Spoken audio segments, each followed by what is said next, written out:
Bonjour à toutes et à tous, bienvenue. Désolé pour ces quelques secondes de retard liées à l'arrivée incessamment sous peu de Monsieur le ministre. Claude, je te passe la parole. Bonjour, bienvenue à toutes et tous les connectés. Merci de votre fidélité et bienvenue aussi à nos experts. Donc, je vais vous présenter les experts qui sont déjà sur le plateau. Le ministre va arriver d'une minute à l'autre. Sylvie qui a disparu, Sylvie est là. Ouais. Sylvie van der Werf, vous êtes professeure en virologie et directrice du laboratoire génétique moléculaire des virus respiratoires à l'Institut Pasteur.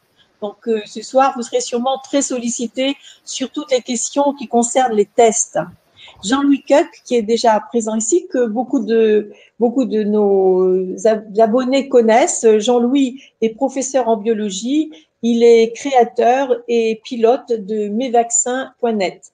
Il y aura aussi Jean-Pierre Thierry, que bon nombre d'entre vous connaissent. Jean-Pierre et Thierry est le conseiller médical de France Asso et il opère pour nous une veille à l'international, y compris pendant cette période Covid, et il nous sera aussi, il répondra à certaines questions que vous pourrez poser qui concernent ce qui se passe ailleurs que chez nous. Entre autres. Et il y a aussi Achille Lerpinière. Achille n'est pas encore arrivé, il va avoir quelques minutes de retard. Achille Lerpinière est chef de division des systèmes d'information de la direction à la direction générale de la santé, donc au ministère de la Santé. Il s'occupe tout particulièrement de tous anti-Covid, donc il sera là pour répondre à toutes vos questions sur tous anti-Covid. Et puis, le ministre de la Santé, bien entendu, faut-il que je vous le présente, il va arriver d'une minute à l'autre, il va avoir quelques minutes de retard et bien entendu, dès qu'il est là, nous allons vous passer le mot de bienvenue de notre président, Gérard Raymond, président de France Asso Santé, qui vous accueillera. Il y a aussi donc sur la plateforme Frédéric Zenouda, Frédéric est notre, je le présente toujours comme notre chef d'orchestre. Il est le pilote du bon déroulement de ce webinaire et dans les coulisses, avec lui, il y a Natacha Ancry, qui est responsable de l'ECLEF, qui est le prestataire qui assure bien sûr le bon déroulement et de cet événement. Voilà, donc à toi, tu as peut-être quelques mots à dire, Frédéric, sur au plan technique. Voilà, juste si vous me le permettez, pour celles et ceux qui auraient des problèmes de connexion, veillez à être sur Google Chrome pour pouvoir bénéficier de la meilleure bande passante et de meilleurs outils. Si vous avez un problème de son ou d'image, reconnectez-vous sur le lien, mais veillez à ce que ce soit sur Google Chrome. Et vous êtes extrêmement nombreux ce soir et on vous en remercie. Donc, si vous avez des petits problèmes de débit, le débit va peut-être se stabiliser dans quelques instants, donc soyez patients. Et Monsieur le ministre va bientôt arriver. Comme il ne reste pas très très longtemps, peut-être ne serions-nous pas capables de lui poser toutes les questions que vous allez lui poser, vous, dans le chat. Mais en tout cas, Madame Rambaud sera là pour poser les principales questions. Alors, j'en profite de quelques instants pour vous rappeler que nous allons parler aujourd'hui, ce que nous avons appelé comme titre le sésame pour la réouverture. Quelles sont les clés de cette réouverture? Et nous parlerons aujourd'hui des aspects techniques, c'est-à-dire les outils 2.0, comment ça marche, comment vont-ils nous aider à aller vers une vie sans doute plus normale. Et bien entendu, il y a beaucoup de questions juridiques, il y a beaucoup de questions éthiques, mais nous le réserverons, ces questions-là, à une prochaine session. Aujourd'hui, tous les experts que vous avez, qui sont actuellement en expérimentation ou qui sont en cours et en négociation, le premier étant bien sûr le certificat vert européen, il devra nous répondre là-dessus, sur quelle est la position de la France déjà à ce qu'elle est arrêtée. Et puis, bien entendu, il y a d'autres certificats qui sont en expérimentation, notamment vers l'outre-mer, on en parlera tout à l'heure, et ce fameux certificat que l'on appelle de rétablissement, quel est-il, qu'est-ce qu'il veut dire? Donc voilà, en attendant, vous pouvez déjà commencer de préparer vos questions. J'en ai une, si tu me le permets, Claude, pour Monsieur Coec, s'il vous plaît, juste puisqu'en attendons. Concernant le site mesvaccins.net, comment faire valider le carnet par un médecin? C'est gratuit ou c'est payant? Votre micro n'est pas activé. Votre micro n'est plus activé. Vous remettez le casque alors. Votre micro n'est plus activé.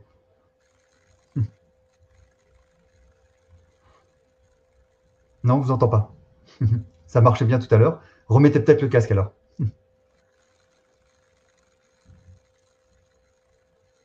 Ah. Est-ce qu'on vous entend? Ah voilà, monsieur le ministre. Ah oui, voilà, monsieur le ministre. Bien. Monsieur le ministre.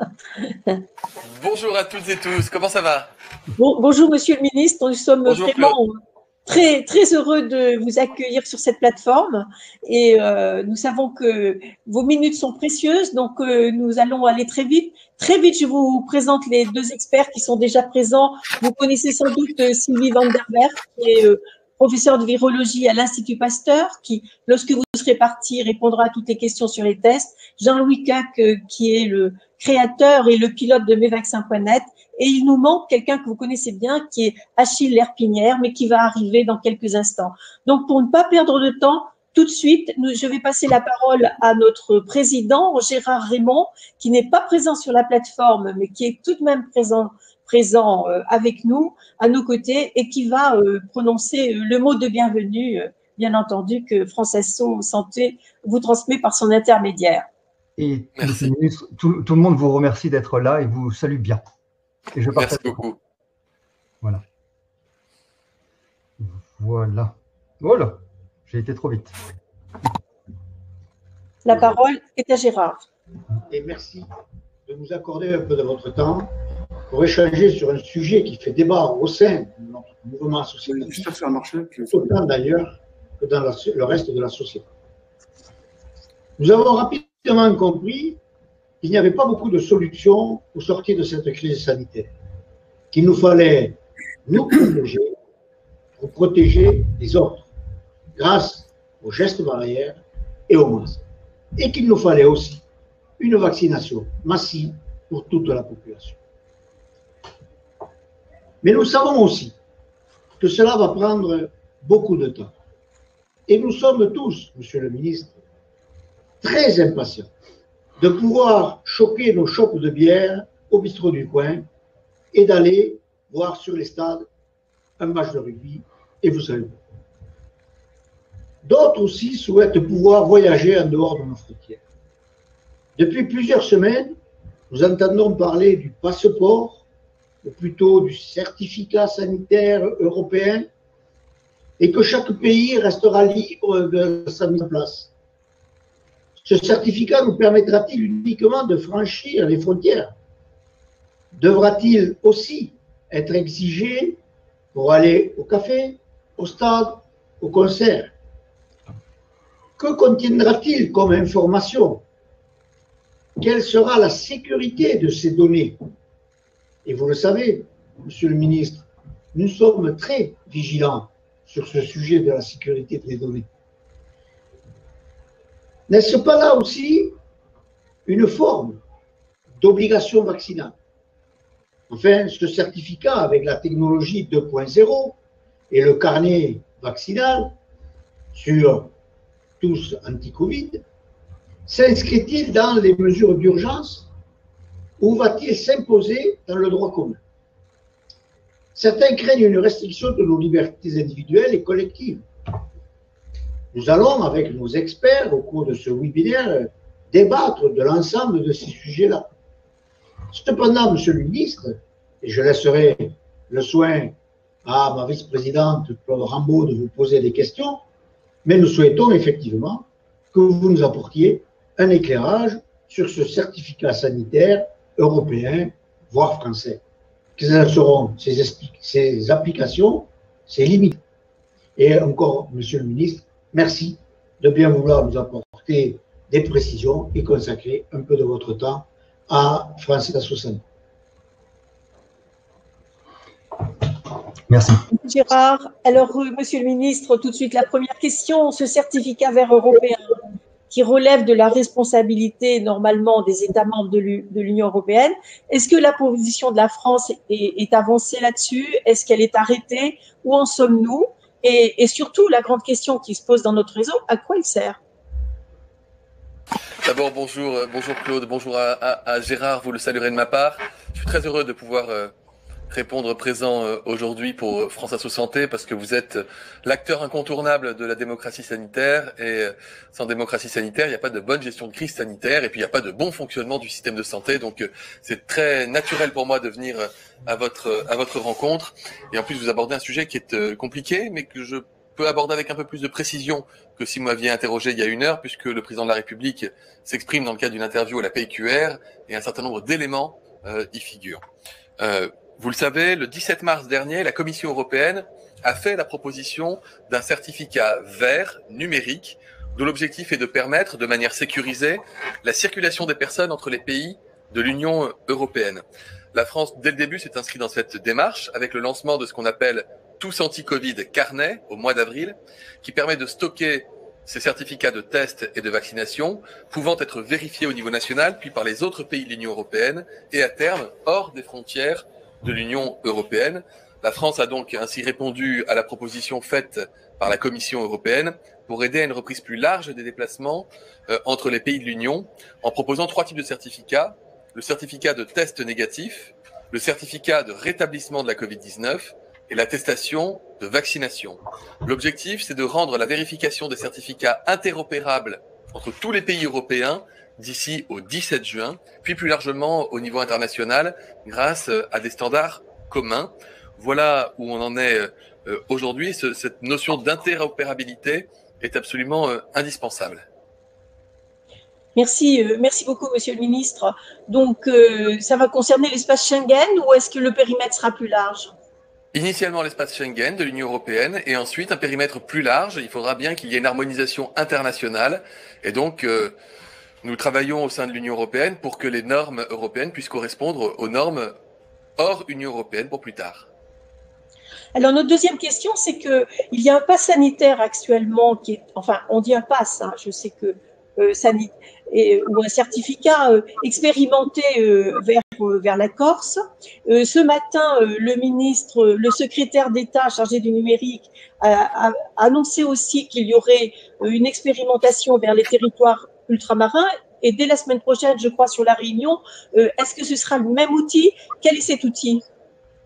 Alors oui, en effet, entre le 22 et le 27 avril, Tous Anti-Covid Carnet fait l'objet d'une expérimentation sur des vols en provenance d'Orly et à destination de la Corse. Toutes les équipes impliquées dans le dispositif, il y avait les compagnies d'aviation, Air France, Air Corsica, les aéroports de Paris, la police aux frontières, mais aussi les usagers ont été interrogés sur un retour d'expérience. Tout le monde s'est dit très satisfait du dispositif, donc c'est les premiers retours que nous avons, au point que les compagnies aériennes ont souhaité élargir l'utilisation de ce dispositif sur tous les vols Air France et Air Corsica desservant la Corse.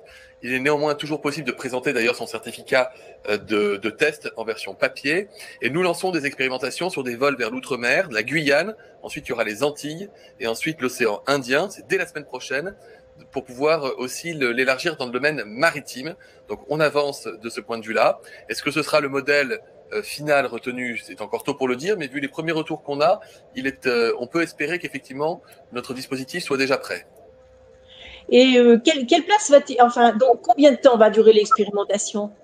La première expérimentation pour la Corse, elle a duré 5 jours. Là, elle se poursuit de façon amplifiée, et donc plusieurs semaines, le temps nécessaire pour mettre tout ça en place. D'accord. Voilà. Donc, vous avez aussi parlé d'un autre certificat. Vous avez parlé tout à l'heure, vous avez évoqué le certificat de rétablissement. Alors, beaucoup de gens ne savent pas encore qu'est-ce que le certificat de rétablissement. Est-ce que vous pouvez nous en dire quelques mots? Est-ce qu'il sera aussi utilisé à l'intérieur du territoire? Il fait partie, effectivement, d'un des instruments du pass européen, mais du certificat européen. Quel est ce certificat de rétablissement? Alors, en fait, on s'aligne là aussi sur la réglementation européenne et la France intègre dans Tous Anti-Covid Carnet le certificat de rétablissement. Comment on le définit actuellement? C'est sur la base d'un test positif qui date de plus de 15 jours et de moins de 2 mois en l'absence de symptômes. Ce qui permet notamment aux personnes dites durablement positives, qui sont considérées comme rétablies, mais qui ne peuvent pas obtenir un résultat de test négatif, de pouvoir voyager au même titre que des personnes qui présentent un test négatif datant de moins de 72 heures. Des gens dont la PCR reste positive pendant des semaines, voire des mois, et qui pour autant ne sont pas contagieuses. En somme, il pourrait servir de preuve d'avoir fait la Covid. Tout à fait. On la dira au féminin. Oui. Voilà. Donc, ou bien 15 jours après un test positif. Donc, c'est ça.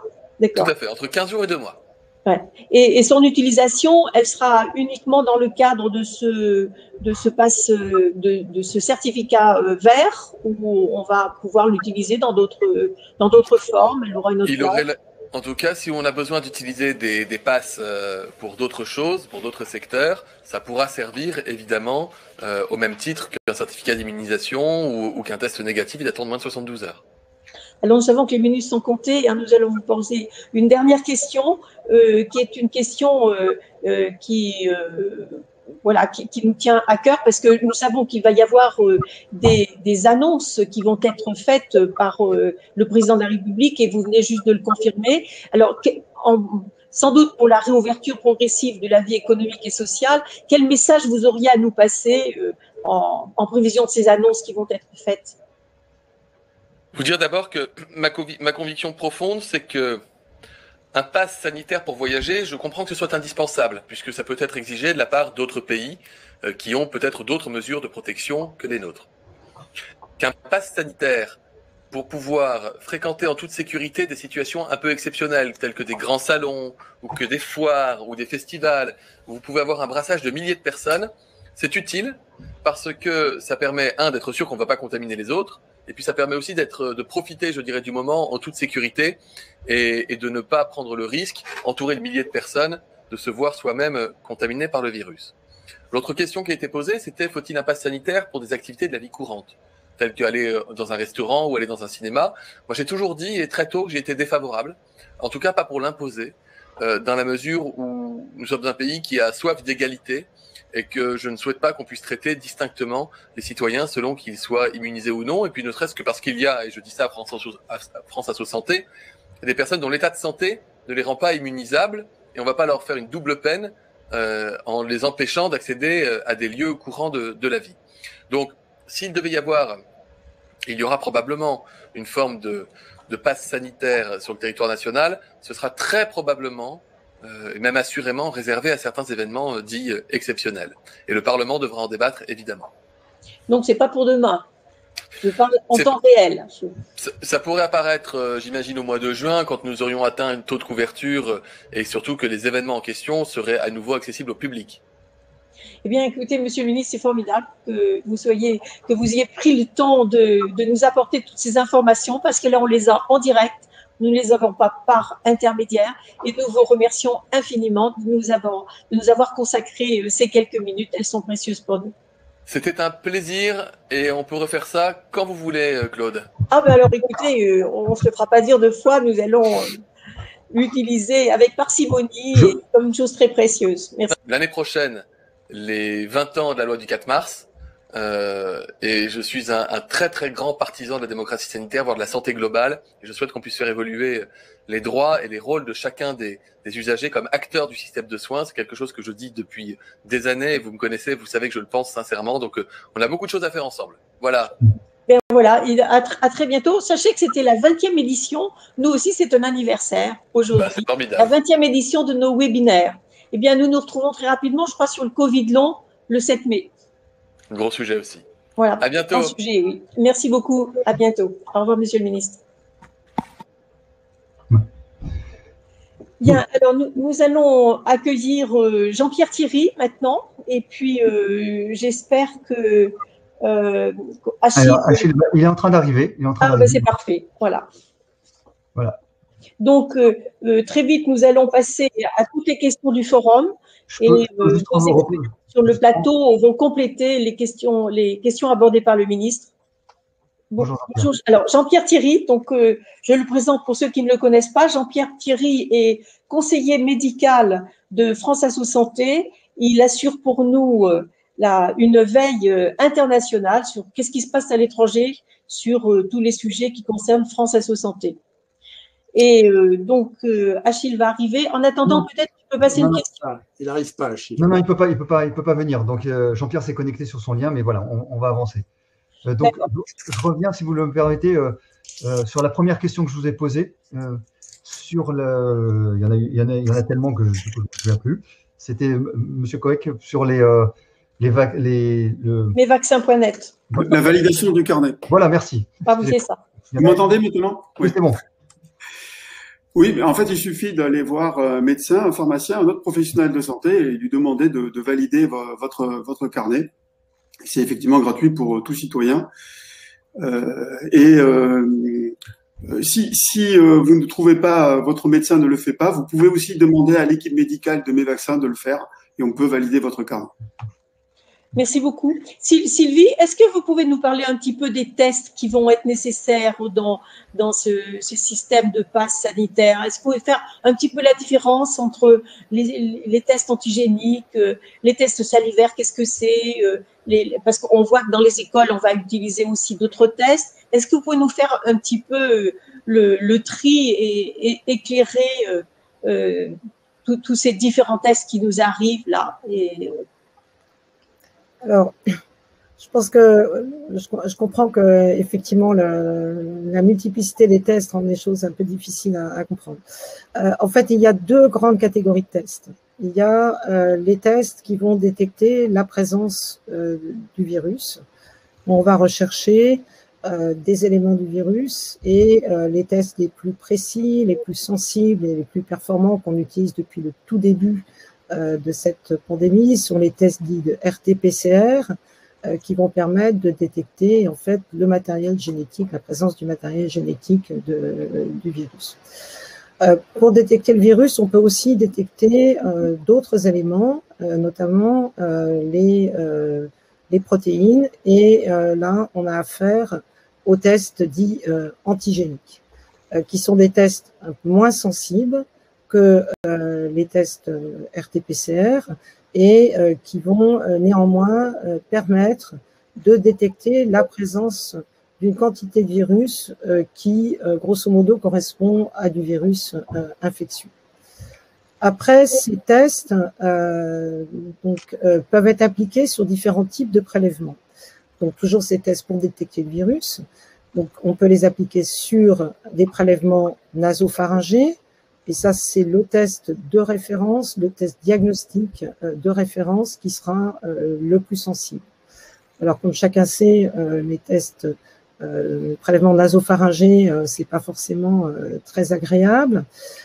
Et donc, aujourd'hui, il y a également les tests salivaires qui sont réservés pour certaines indications, notamment dans des indications de tests itératifs à visée de dépistage, notamment.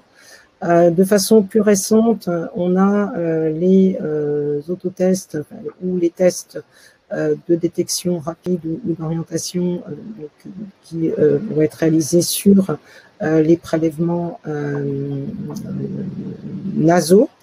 Et non pas nasopharyngés. Donc, en gros, il s'agit de tests équivalents aux tests antigéniques, mais sur un prélèvement qui est un tout petit peu moins performant.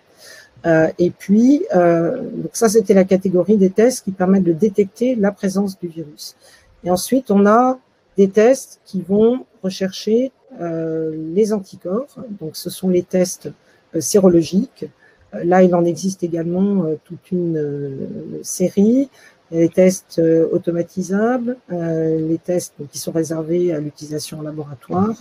Il y a là aussi des tests de détection rapide. Et parmi ces tests, eh bien, il y a également des subtilités dans la mesure où les différents tests ne vont pas rechercher nécessairement les mêmes types d'anticorps. Et donc, l'interprétation variera en fonction de ça. Merci beaucoup. Frédéric, est-ce que tu as des questions? Oui, c'est sur le pass. Hein. Et notamment, il y a une question d'Emmanuel qui, bonjour, comment faire si chaque pays a des protocoles avec des vaccins différents? Jean-Louis, peut-être? Ouais. Non, mais ça, c'est une très bonne question. Et je crois que ce qu'on peut dire aujourd'hui, c'est que tout n'est pas résolu. Initialement, on était parti sur l'enregistrement des vaccins autorisés dans par l'Union européenne, par l'Agence européenne des médicaments plus précisément, mais on sait que certains pays vaccinent avec d'autres vaccins, le vaccin chinois ou le vaccin russe Sputnik V. Et donc effectivement, ça pose un problème. Donc ce problème a été pris en compte et il faudra ajouter effectivement ces traces vaccinales, mais restera le problème de l'interprétation. Et l'interprétation des traces vaccinales peut différer d'un pays à l'autre. Donc, il faudra que le citoyen voyageur se renseigne pour savoir ce qu'exige le pays de destination. Ce n'est pas si simple. Ouais. Effectivement, ça n'a pas l'air si simple. Mais le texte que l'on demande dans le pass, dans le certificat sanitaire dit vert européen, c'est lequel? Alors, ben, ça dépend. Alors là, je réponds peut-être. Enfin, je ne sais pas si Madame Van der Werf veut intervenir, peut-être. Ben, les deux, allez-y. Je pense que vous aurez la même réponse, hein, de toute façon. Du test dont a parlé le ministre, c'est-à-dire du test de moins de 72 heures, là, c'est un test qui recherche le virus. Donc, c'est un test antigénique ou un test PCR. PCR. Par contre, s'il s'agit de prouver un antécédent d'infection, à ce moment-là, il peut s'agir d'une sérologie également. Et aujourd'hui, ce n'est pas le test sérologique que l'on demande, c'est le test PCR. Mais non, pour le certificat de recouvrement, la sérologie peut avoir un intérêt. Mais pas pour le certificat de test à proprement parler, en effet. D'accord. Jean-Pierre, oui, alors, rajouter répondre spécifiquement sur cette question, puisque je vais parler de l'exemple du Danemark, et le ministre a parlé d'une harmonisation européenne. Il demande un test PCR pour voyager. Et en interne, on y reviendra, ils utilisent un test antigénique pour pouvoir entrer dans les commerces, etc., puisqu'ils ont déjà un pass sanitaire. Frédéric? La grande question qui revient, c'est pourquoi le pass, en fait? Peut-être avoir un petit peu plus d'explications. Je suis désolé. C'est la finalité, peut-être la finalité du pass. Hein. Si on a un début de réponse. Bon, si vous voulez, je peux donner une réponse. Bon, en fait, c'est vrai que moi, tout à l'heure, j'étais parti sur le pass essentiellement vaccinal parce que c'est celui peut-être qui crée le plus de questions, qui suscite le plus de questions. Mais d'une manière générale, le certificat vert, qui comprend donc en réalité 3 attestations possibles, a pour objectif de faciliter la circulation des citoyens entre les différents pays membres de l'Union européenne. Voilà, ça c'est l'objectif essentiel. En prouvant le fait qu'on a effectivement guéri d'une maladie, en prouvant le fait qu'on n'est pas infecté, qu'on n'a pas eu d'infection récente sur le certificat de test, ou qu'on est présumé être protégé contre la maladie et avec également moins de risques de la transmettre, même si sur cet aspect-là, on a un peu plus d'incertitude. Mais enfin, l'objectif, c'est bien ça. Est-ce qu'il y a un format papier certificat vert? Oui, absolument. On a pensé à la fracture numérique et au fait que tout le monde n'est pas connecté. Donc, le certificat que le citoyen reçoit a une double lecture, la lecture par une machine ou une lecture visuelle directe. Les deux sont possibles. D'accord. Question. Oui, une fois vacciné, la CPM envoie a priori une espèce d'attestation. Est-ce qu'elle peut suffire et remplace le pass? C'est la question qui est posée. Non. Non. En fait, l'intérêt du pass, c'est qu'il contient une clé qu'on peut vérifier et qui prouve la validité du document. D'accord. Alors, tout est autoporté. Il n'y a pas de consultation dans le serveur. Il faut savoir qu'il n'y a pas d'enregistrement sur un serveur des données. Tout est porté dans le certificat. Mais dans le certificat, on a inclus une clé qui permet de vérifier qu'il ne s'agit pas d'un faux. Donc, en fait, avec ce système, c'est ça qui est intéressant, on évite les faux. Oui. Et apparemment, tout le monde demande où trouver ce certificat ou ce pass. Comment ça va se passer techniquement? Ce qui va se passer, c'est que quand vous allez, par exemple, faire un test, pour prendre l'exemple du test, parce que ça fonctionne déjà, bien, vous allez recevoir par SMS un lien, et en cliquant sur ce lien, vous allez récupérer votre certificat. Ceux qui ont des applis, mais pour ceux qui n'ont pas de téléphone qui permettent ça. Bon, alors, à l'avenir, vous pourrez effectivement, il faudra demander lors de la réalisation du test de la vaccination le document qui vous permettra enfin, je pense qu'à un moment vous aurez un document. Alors, je crois qu'il y a une possibilité d'avoir un document PDF à ce moment-là directement. Mais pour ceux qui ont déjà été, je pense à ceux qui ont été vaccinés, il est prévu d'accéder au site de l'assurance maladie pour récupérer son certificat. Mais effectivement, là, je vois pas d'autre alternative qu'Internet. Enfin, je n'en connais pas. Alors, quand on est vacciné, moi, je peux répondre, je l'ai été, j'ai mon certificat. Jean-Pierre Thierry, je crois aussi, a été vacciné. Moi, on m'a donné un certificat papier, comme quoi je suis vacciné. Et quand on me l'a donné, on m'a dit, ça vous servira de passe. Bon, Je sais pas Non, ça c'est faux.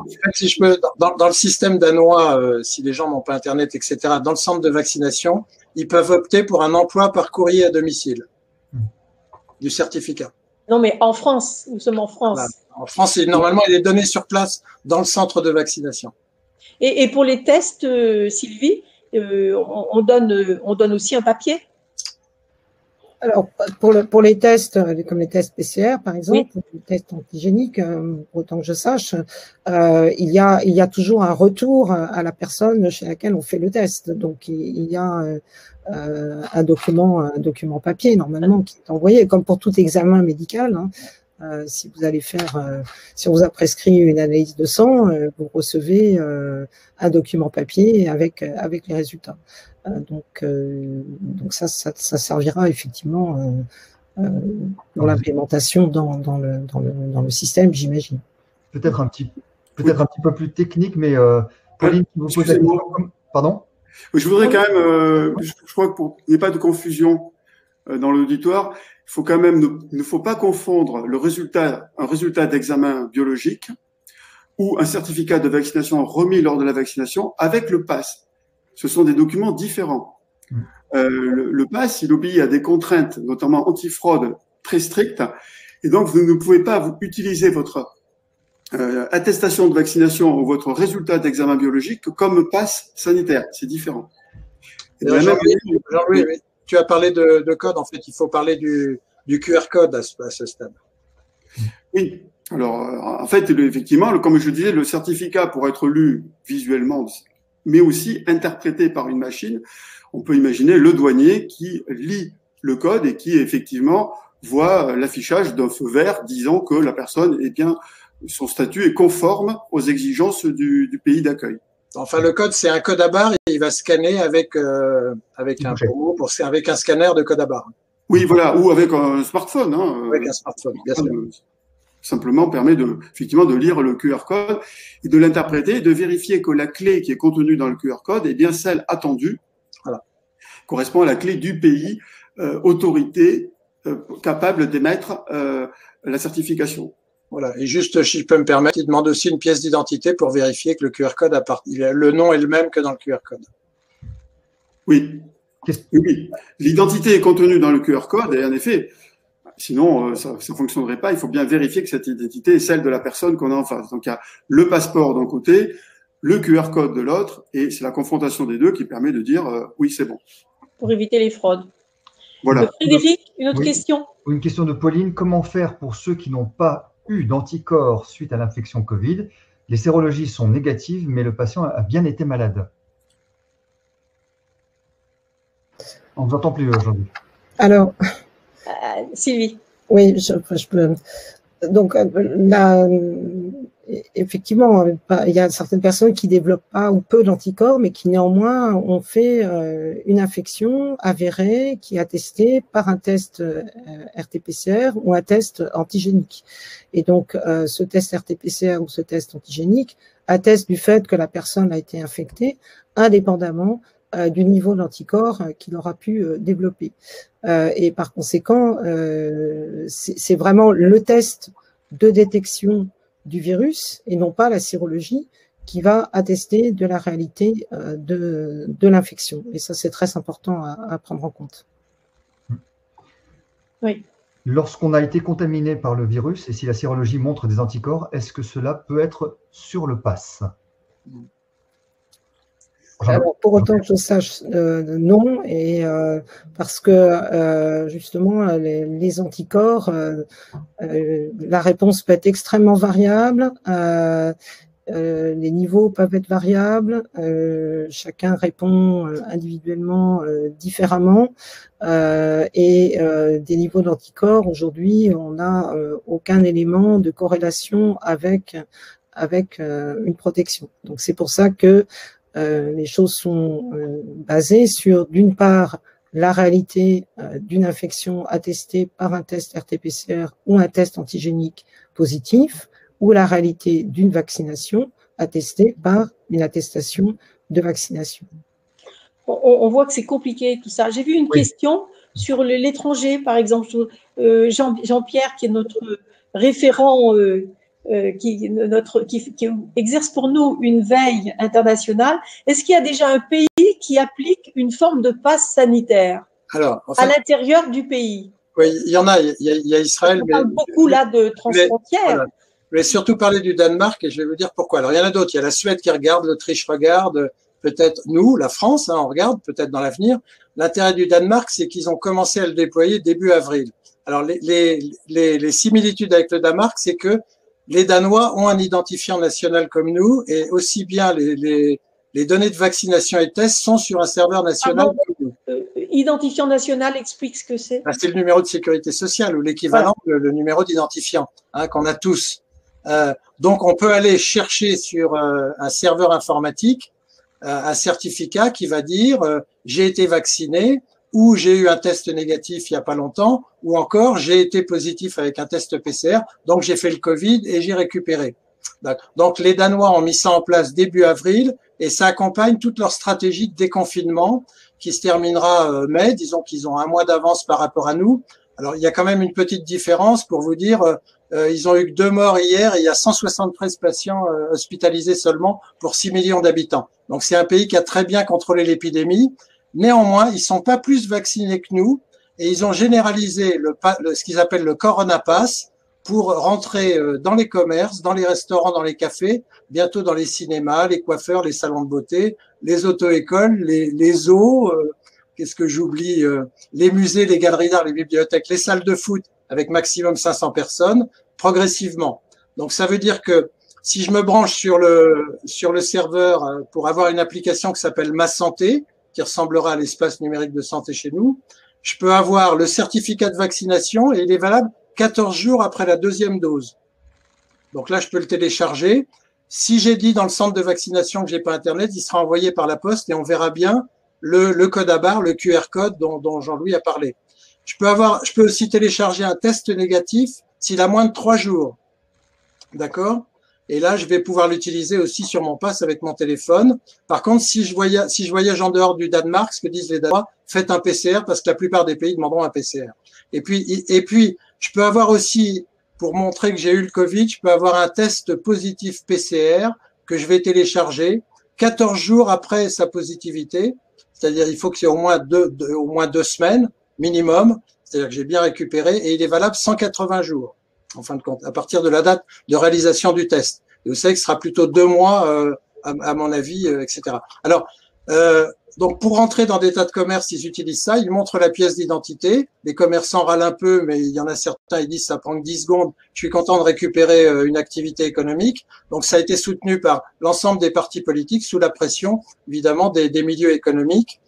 Si on rentre ou si le commerçant laisse rentrer quelqu'un sans passe, il y a une amende de 295 € si on se fait prendre. Les tests, j'ai oublié de dire, les tests qui peuvent servir le pass sont des tests PCR, mais aussi des tests antigéniques. Et pour que ça marche dans un pays comme le Danemark, il faut faire énormément de tests. Et en fin de compte, ils en font à peu près entre 5 et 10 fois plus que nous par jour, alors qu'ils sont que 6 millions. Donc, ils en font 500 000 par jour à peu près. En ce moment, il y en a partout, il y a 584. Donc, les gens se testent en général 1 à 2 fois par semaine. Et moyennant ça, ils peuvent rentrer partout. Voilà ce que je peux dire. Ça a été plutôt bien reçu. Il y a eu quand même 16% des Danois qui étaient contre. Il y a eu quelques manifestations. Alors, c'est un autre pays. Je dis pas que ça pourrait marcher partout, mais voilà, c'est un exemple à connaître. Merci. Marie-Thérèse qui pose la question, on ne connaît pas bien la durée de la protection vaccinale. Pass vert sera accordé durant combien de temps, combien de mois après la vaccination? Est-ce qu'on a une idée de cela? Moi, ce que j'en sais, c'est que cette durée sera définie par chaque pays, et donc elle pourrait être différente d'un pays à l'autre. Donc je ne sais pas la décision qui a été prise en France ou si une décision a été prise pour l'instant. Pour l'instant, on se base surtout sur les certificats de test, certificats de vaccination, ils sont prévus, mais il n'y a pas encore de modalité d'utilisation. Dans certains pays comme Israël, c'est 6 mois. Pour le moment. Pour le moment. Après, on peut imaginer que cette durée, en fonction des données, soit allongée, ou au contraire qu'elle soit raccourcie si, par exemple, on se rend compte qu'il y a des variants qui circulent et qui échapperaient à la vaccination. Donc, à ce moment, on pourrait exiger, par exemple, qu'il y ait un vaccin ou un rappel vaccinal qui soit fait. On peut imaginer que ces règles vont évoluer dans les pays concernés. Frédéric, autre question? Beaucoup de questions sur la sensation, pardonnez-moi, je traduis, la sensation de perte de liberté par rapport à ce pass vaccinal. Et bon, ça c'est une option, mais il y a aussi un parallèle qui est fait. Excuse-moi, Fred, c'est pas un pass vaccinal. C'est pour ça que je donne l'exemple du Danemark qui n'est pas plus vacciné que nous. Il rouvre l'ensemble de l'économie parce qu'on peut aussi avoir sur le pass un test. Mais ça suppose qu'on fait des tests rapidement. Parce qu'ils sont que 10% seulement à avoir eu une deuxième dose.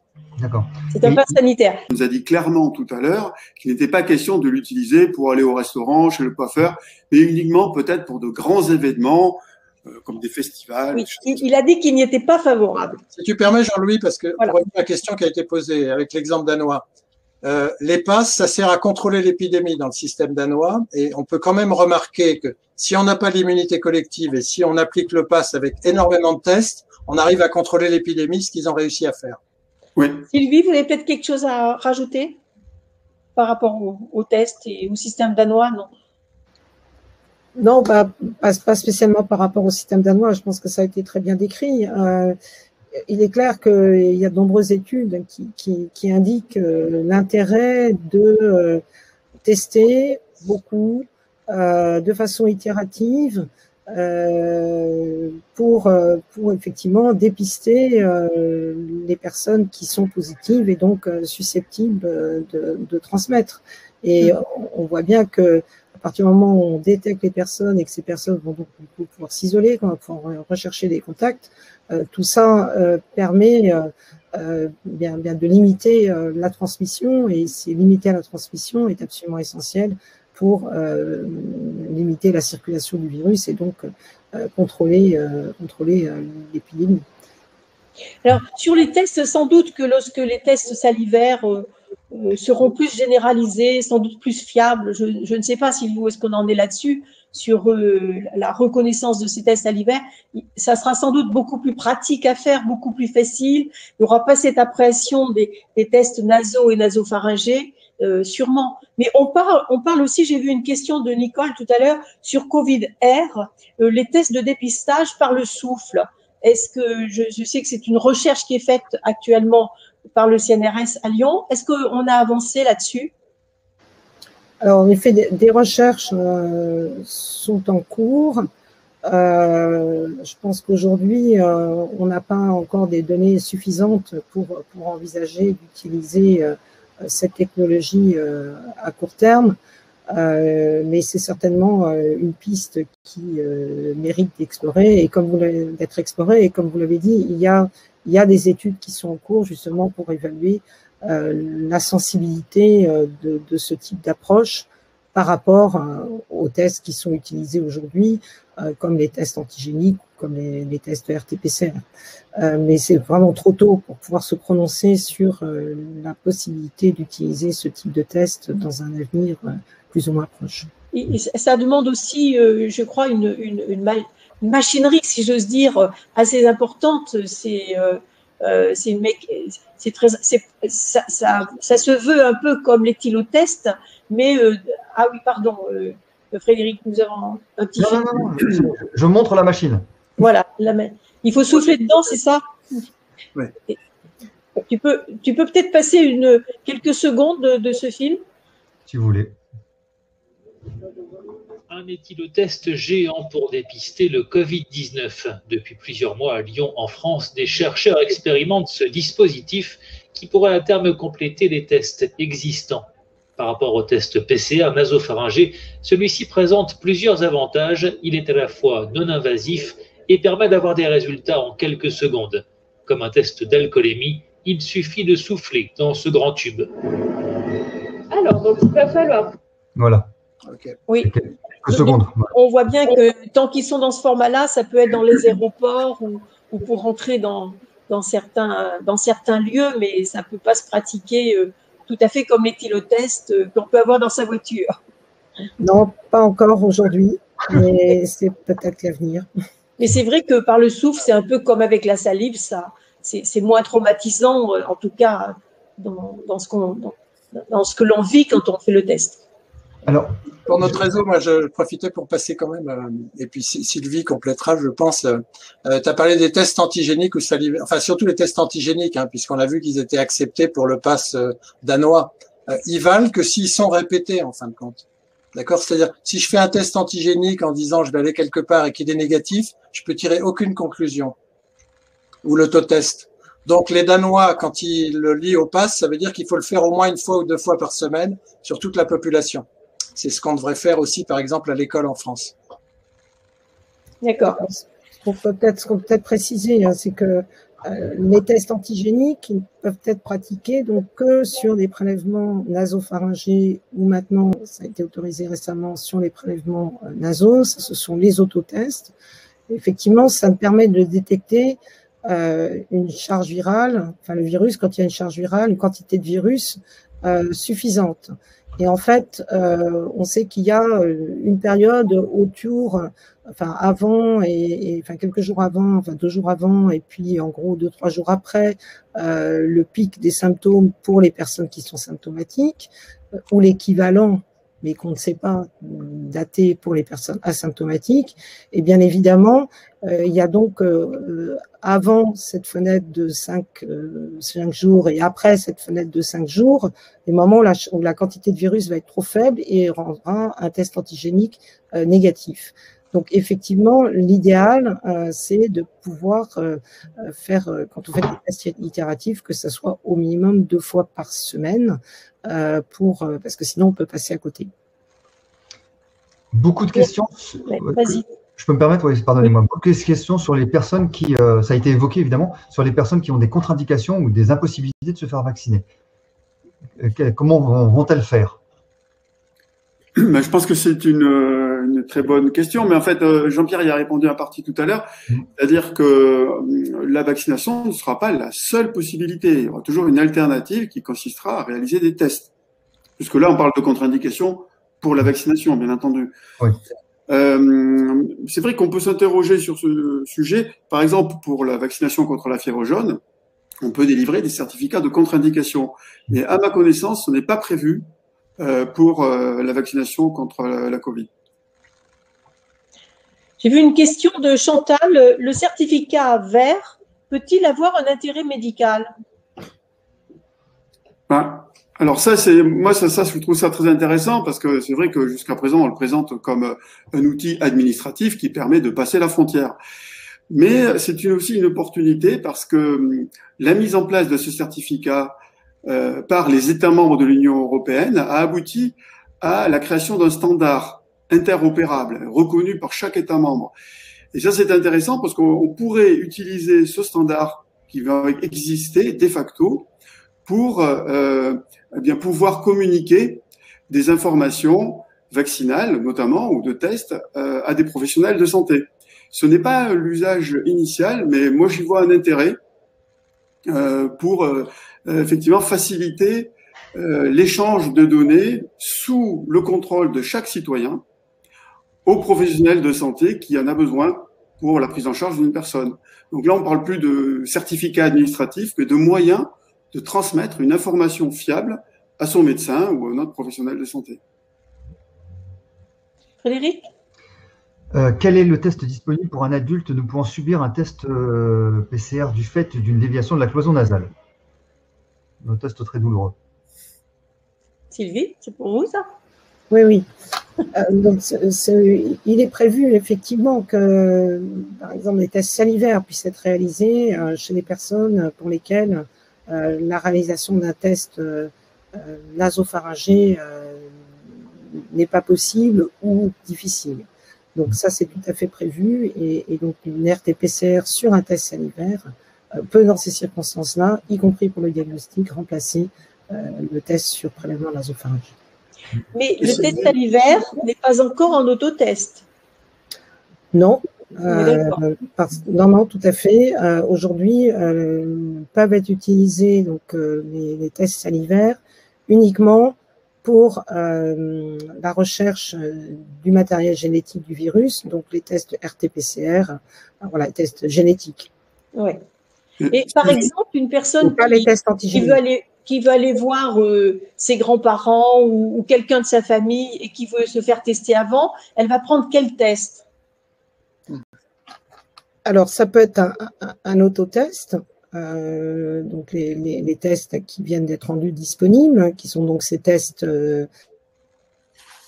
qui sont en pharmacie actuellement. Donc ça, ce sont typiquement des tests bien les tests adaptés pour… voilà, à une indication pour aller donc à visée sociale, j'ai envie de dire, pour aller visiter sa famille ou des amis. Mais je pense qu'il est très important de réitérer ce qui a déjà été dit. Un résultat négatif ne vaut que pour ce moment-là. Vous pouvez tout à fait être positif le lendemain. Les Anglais et les Danois veulent répéter les tests antigéniques 2 fois par semaine pour ceux qui veulent. Alors, c'est gratuit au Danemark. Ça risque d'être, je pense que c'est gratuit en grande partie en Grande-Bretagne. Parce que si vous le faites qu'une seule fois, ça dépend pour qui. Peut-être pour un Français qui habite en Angleterre, oui. Mais pas pour l'anglais, qui est affilié au NHS. Donc, mais par contre, si je fais qu'un seul test avant d'aller voir mes grands-parents ou mes parents vulnérables, si je fais qu'un seul test, je dois absolument pas tirer de conclusion s'il est négatif. Donc, comme l'a dit Sylvie, il faudrait que j'en fasse 2 fois par semaine, ce qui est considéré dans les pays qui utilisent des tests en dépistage de population générale, comme le Danemark qui le lie au pass sanitaire. Question plus sociale de Michel. Ce certificat pourrait-il être exigé par un employeur lors d'une embauche ou d'un retour après un arrêt de maladie dû au Covid, à la Covid, pardon? Pour le moment, non. On ne sait pas. Non. Je ne pense pas que ça fasse partie des projets. Ouais. C'est une question aussi qui revient souvent. Les salariés devront-ils… voilà. Bon, donc vous avez répondu. Pour le moment, ce n'est pas encore acté. Alors, Sabine pose la question. Sur les gens qui ont des contre-indications à des tests ou à la vaccination, etc. Quand on sera à l'immunité collective, s'ils ne sont pas très nombreux, ils seront couverts par tous ceux qui seront vaccinés. Mais dans le système danois, c'est prévu. Ça veut dire que si beaucoup de gens utilisent le pass, en fin de compte, le virus circulera tellement peu qu'ils ont fait le pass sanitaire diffusé avant l'immunité collective représente une sorte d'immunité collective dans le système danois. Une protection collective. Protection collective, plus qu'immunité. Tu as raison, Jean-Louis. Est-ce que ça sera pareil en France? On ne sait pas. Est-ce qu'on peut rouvrir, par exemple, l'économie avant d'atteindre l'immunité collective? C'est ce qu'on va faire. On ne sait pas. On va voir ce qui va nous être annoncé. L'immunité collective, on ne sait pas exactement ce que ça veut dire. Hein. L'immunité collective, c'est la proportion de la population qui permet d'avoir un impact sur la circulation du virus. Seulement aujourd'hui, il y a quand même des interrogations sur la capacité des vaccins à empêcher… Seront-ils prêts à absorber une augmentation des personnes ayant besoin d'un PCR de moins de 72 heures? PCR ou antigène? PCR ou antigène. Éventuellement. Y a-t-il un risque d'embouteillage? Oui. Est-ce que les centres sont prêts à absorber ce prétendu flux? Pour que ce soit le cas, il faudrait que les indications, les exigences de tests soient plus étendues et plus fréquentes. Bon, aujourd'hui, ce n'est pas du tout prévu. C'est simplement pour faciliter la présentation de son statut vis-à-vis du virus, finalement. Parce que les tests, ils existent déjà, on peut déjà les présenter. Seulement là, on a l'assurance d'abord que ce n'est pas un faux. Et ensuite, ça simplifie le contrôle, puisqu'il suffit de lire un QR code. Est-ce que ce pass ou ces données seront intégrées à la carte vitale dans un futur proche ou moyen? Enfin, on peut répondre clairement non. D'accord. Non. Voilà. D'ailleurs, on a parlé de tous anti-Covid. Ce ne sera pas une obligation. On pourra très bien utiliser le certificat en autonomie sur un document PDF qui contiendra le QR code. Ou, par facilité, on pourra scanner un code qui permettra d'intégrer son certificat dans tous anti-Covid. C'est une option, c'est une possibilité, mais ce ne sera pas une obligation. Rajouter peut-être dans le système danois, puisqu'ils sont en avance, ils ont une date limite qui est fixée pour l'instant à août, ou en disant en août, on se rapproche de l'immunité collective, donc on arrête le Corona Pass. En fait, c'est transitoire, hein, ces histoires de passe. Ça devrait être transitoire. Enfin, faut espérer que ce soit transitoire. On va l'espérer que ce soit transitoire. C'est bien, vous avez parlé de tous anti-Covid. Malheureusement,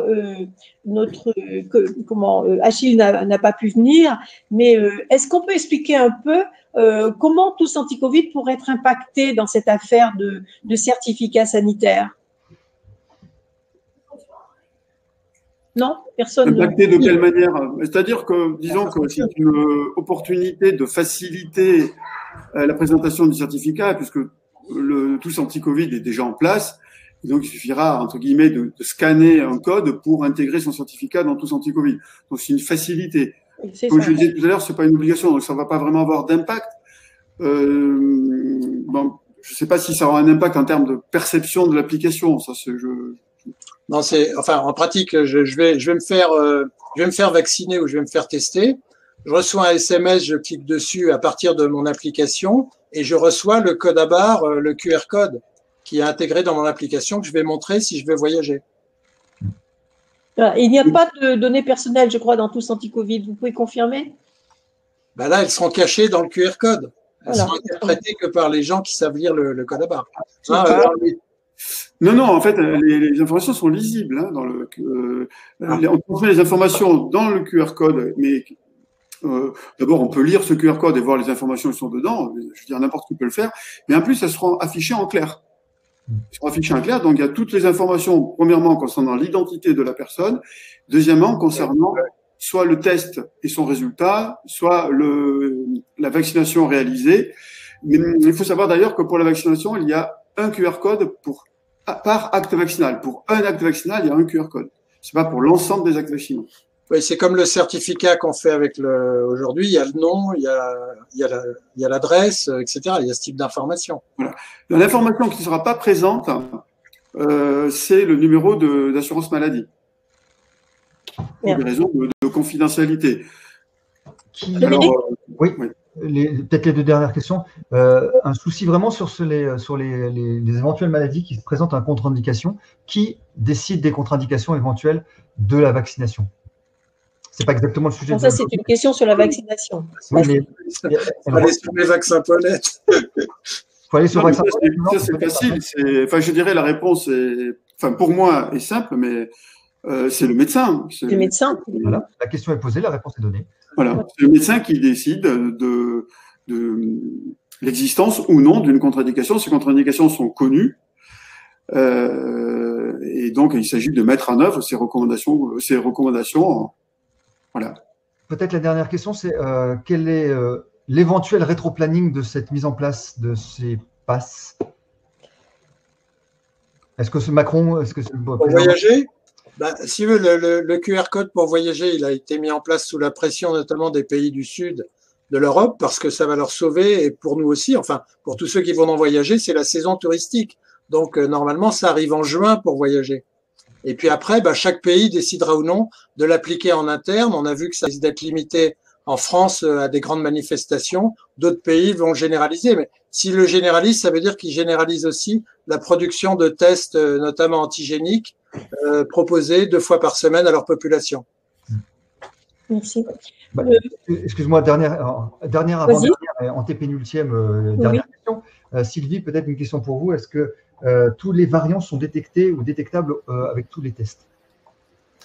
Alors, oui, alors c'est quelque chose qui est suivi très attentivement, hein, bien évidemment.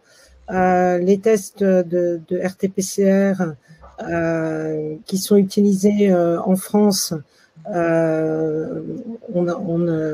exige qu'il y ait en fait 2 cibles, donc 2 éléments du matériel génétique du virus qui soient détectés, ce qui veut dire que si jamais il y en a une qui faisait défaut du fait des variations du virus, eh bien l'autre permettrait d'avoir un résultat positif. Et dans ce cas-là, on peut confirmer avec un autre test. Donc la réponse est tout à fait oui. Et pour les tests antigéniques, ça fait également l'objet d'un suivi, mais le principe est différent parce qu'en fait, on va avoir une reconnaissance beaucoup plus multiple. Mais c'est quelque chose qui, effectivement, fait l'objet d'une attention et d'un suivi. Merci. Peut-être le résultat du sondage qui a été lancé?